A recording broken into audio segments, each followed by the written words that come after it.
কোথায় ছিলে তুমি? হ্যাঁ, আচ্ছা তুমি জানো না যে আমি তোমাকে ছাড়া এক মুহূর্তে একা থাকতে পারি না?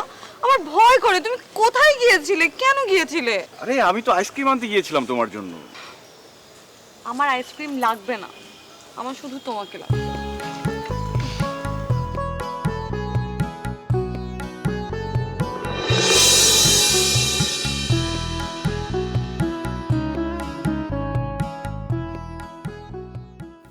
তারপর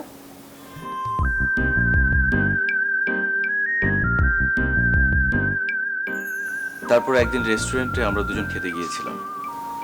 সেখানে আমার ইউনিভার্সিটির এক বান্ধবীর সাথে দেখা হয়।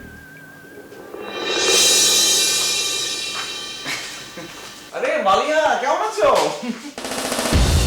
অনেক ভালো আছি। ইনি কে, ভাবি নাকি? ও হ্যাঁ, পরিচয় করে দিই। হ্যালো।